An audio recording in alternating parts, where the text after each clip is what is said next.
Friends ముందుగా ఒక చిన్న కథ చెప్తాను. రాజేష్ అనే ఒక వ్యక్తి దాదాపు 15 సంవత్సరాలుగా ఒక మంచి ప్రైవేట్ కంపెనీలో జాబ్ చేస్తున్నాడు. ఇప్పుడు ఆయన వయసు 45 ఏళ్ళు. నెల జీతం సుమారుగా 50,000 రూపాయలు. రాజేష్కి 2 పిల్లలు. అబ్బాయి ఏమో ఇంటర్ చదువుతున్నాడు, అమ్మాయి ఏమో 9వ క్లాస్ చదువుతున్నారు. వీరి కుటుంబానికి పెద్దగా అప్పులేమీ లేవు. దాంతో ఇటీవల సిటీలో ఒక ఖరీదైన అపార్ట్మెంట్ని రాజేష్ సుమారుగా 50 లక్షల రూపాయల లోన్తో కొన్నారు. దీనికి గాను ప్రతి నెల ఆ ఇంటికి 20,000 రూపాయల ఈఎంఐ కట్టాలి. ఇక మిగతా జీతంలో 20,000 రూపాయలతో పిల్లల చదువు, ఇంటి రోజువారీ ఖర్చులన్నీ పోగా మిగిలిన ఆ 10,000 రూపాయలతో కారు ఈఎంఐ కట్టేలా ఒక కారు తీసుకున్నారు. రాజేష్ జీవితం అంతా కూడా ప్లాన్ ప్రకారం చాలా స్మూత్గా హ్యాపీగా లైఫ్ సాగుతుంది. కానీ ఒకరోజు ఆఫీస్లో ఉన్న సమయంలోనే అకస్మాత్తుగా రాజేష్కి గుండెపోటు వచ్చింది. హాస్పిటల్కి తీసుకెళ్లే లోపే రాజేష్ చనిపోయాడు. అక్కడితో తన కుటుంబ ప్రపంచమే తలకిందులైపోయింది. ఎందుకంటే ఆ ఇంట్లో డబ్బు సంపాదించేది ఒక్కరే, రాజేష్. అతను చేస్తుంది ప్రైవేట్ కంపెనీ కావడంతో కంపెనీ కూడా తన కుటుంబానికి ఎలాంటి సహాయం చేయలేదు. అంతేకాదు రాజేష్ చనిపోయిన నెలలోపే ఆ స్థానంలోకి ఇంకొకరిని పెట్టేశారు. 15 సంవత్సరాలుగా రాజేష్ అక్కడే పనిచేసినా కూడా ఆ కంపెనీ ఎలాంటి ఫైనాన్షియల్ సపోర్ట్ గానీ రాజేష్ కుటుంబానికి ఇవ్వలేదు. దాంతో అసలైన కష్టాలన్నీ రాజేష్ కుటుంబానికి అతని మరణంతోనే మొదలయ్యాయి. మొదటగా పిల్లల చదువు, ఆ తర్వాత ఇంటి ఈఎంఐకి 20,000 రూపాయలు, తర్వాత కారు ఈఎంఐకి 10,000 రూపాయలు. ఇలా ఈ భారాలన్నీ ఒక్కసారిగా రాజేష్ భార్య భుజాల మీద పడిపోయాయి. దాంతో ఆమె కూడా ఇవన్నీ ఎలా లాక్ రావాలో తెలియక మానసికంగా తను కూడా కృంగిపోయింది. ఆ ఒత్తిడికి భరించలేక ఈ ఫైనాన్షియల్ ప్రాబ్లమ్స్ నుంచి బయటపడే దారి కనిపించక చివరికి తన భార్య పిల్లలు కూడా సూసైడ్ చేసుకోవాలనే నిర్ణయానికి వచ్చేశారు.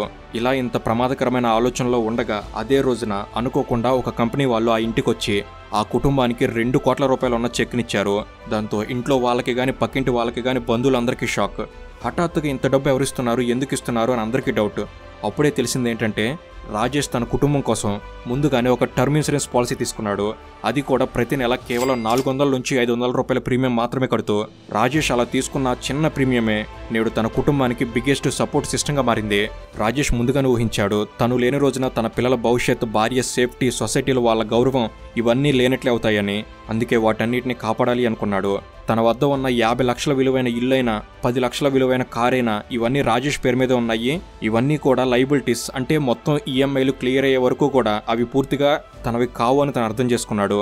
అందుకే ప్రతి నెల రాజేష్ టర్మ్ ఇన్సూరెన్స్ ప్రీమియం కడత మొదలెట్టాడు.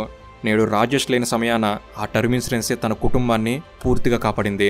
ఇది టర్మ్ ఇన్సూరెన్స్ యొక్క శక్తి. మీ దగ్గర ఇప్పటికే కోట్ల రూపాయల ఆస్తి, కోట్ల రూపాయల ఇన్కమ్ ఉంటే ఈ వీడియో మీకోసం కాకపోవచ్చు, స్కిప్ చేసేయండి. కానీ మీరు మిడిల్ క్లాస్ అయితే, మీ కుటుంబం మొత్తం మీ మీద ఆధారపడి ఉంటే టర్మ్ ఇన్సూరెన్స్ మాత్రం అస్సలు ఇగ్నోర్ చేయకండి. కాలం అనేది ఎప్పుడు ఎలా ఉంటుందో ఎవరూ నిర్ణయించలేం. కనుక ముందుగా మన కుటుంబానికి మనం లేని క్షణాన కూడా ఒక రక్షణ ఉండేలా ఒక నిర్ణయం మనం తీసుకుందాం. ఈ టర్మ్ ఇన్సూరెన్స్ గురించిన పూర్తి విషయాల్ని మీకు స్పష్టంగా ఈ వీడియోలో నేను వివరించబోతున్నాను. విలువైన సమాచారం గల ఈ వీడియోని మీరు ఎండ్ వరకు మిస్ కాకండి. సో లేట్ చేయకుండా let's get into the video.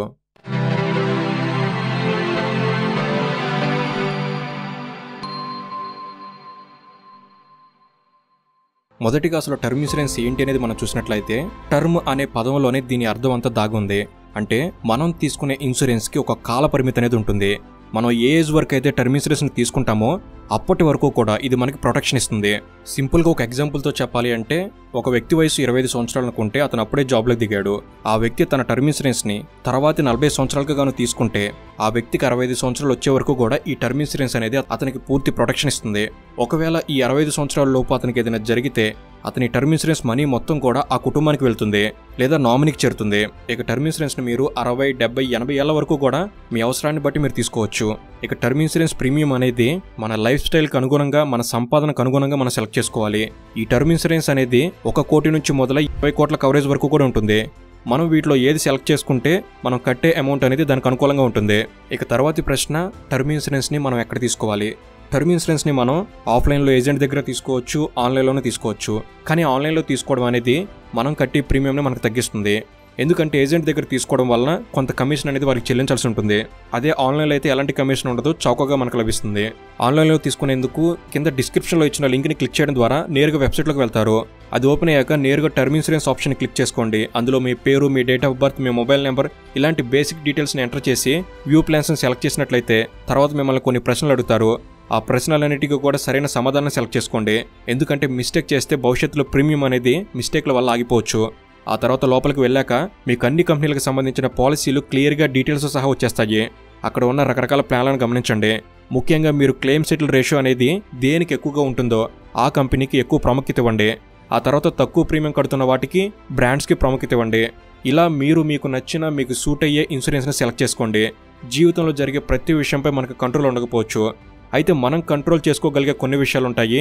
దానికి ఈ టర్మ్ ఇన్సూరెన్స్ అనేది బాగా హెల్ప్ అవుతుంది. కాలంతో పాటు మన ఆర్థిక అవసరాలు కూడా పెరుగుతున్నాయి. అందువల్ల ముఖ్యమైన సరైన టర్మ్ ఇన్సూరెన్స్ మొత్తాన్ని అందించే ప్లాన్లను ఎంచుకోండి. ఎగ్జాంపుల్కి ఇంటి కోసం చేసిన రుణం, పిల్లల చదువులు, వివాహం వంటివి 1 కోటి రూపాయల టర్మ్ ఇన్సూరెన్స్ ప్లాన్తో మనం లేని సమయాన వారికి ఆర్థిక భరోసానిస్తాయి. ఇక ఈ టర్మ్ ఇన్సూరెన్స్కి నామినీగా మీరు పెళ్లి కానివారైతే మీ తల్లిదండ్రులను పెట్టుకోవచ్చు. ఆ తర్వాత మీ పెళ్లి అనంతరం భవిష్యత్తులో నామినీగా మీ భార్య పేరును మార్చుకోవచ్చు.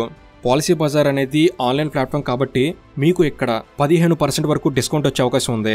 అలాగే 24/7 క్లెయిమ్ అసిస్టెన్స్ అనేది అందుబాటులో ఉంది. అలానే క్రిటికల్ ఇల్నెస్ రైడర్లు, యాక్సిడెంట్ డెత్ కవర్ లాంటివి కూడా మీరు యాడ్ ఆన్ చేసుకోవచ్చు. అలాగే సెక్షన్ 80C కింద మీరు ట్యాక్స్ బెనిఫిట్ని కూడా పొందవచ్చు. అంతేకాదు పాలసీ సెలెక్ట్ చేసుకోవడంలో డాక్యుమెంట్స్, క్లెయిమ్ ప్రాసెస్ వీటన్నిటిలో కూడా వీరు మీకు సపోర్ట్ చేస్తారు. ఇక చాలా మందిలో ఉండే డౌట్, అసలు ఎలాంటి మరణాల్లో ఈ ఇన్సూరెన్స్ అనేది కవర్ అవుతుంది, కవర్ అవ్వదు అనేది. దీనికి సమాధానం, న్యాచురల్ డెత్, మెడికల్ కారణాల వల్ల చనిపోతే కవర్ ఉంటుంది. అలాగే heart attack, stroke, organ failure, cancer లాంటి వాటి వల్ల చనిపోయినా కూడా పాలసీ షరతులకు అనుగుణంగా నామినీకి ఫుల్ సమ్ అష్యూర్డ్ వస్తుంది. ఇక అలాగే యాక్సిడెంటల్ డెత్ కవర్ కూడా ఉంటుంది. కొన్ని ప్లాన్స్లో అయితే యాక్సిడెంటల్ డెత్లో అదనంగా ఇంకా అమౌంట్ కూడా ఇస్తారు. కానీ యాక్సిడెంటల్ డెత్ విషయంలో మందు తాగి డ్రైవింగ్ చేసి ఉన్నా కానీ, లేదా ఏదైనా క్రిమినల్ యాక్టివిటీస్లో జాయిన్ అయి ఉన్నా కూడా ఇలాంటి సందర్భాల్లో క్లెయిమ్ని తిరస్కరించే అవకాశం ఎక్కువ.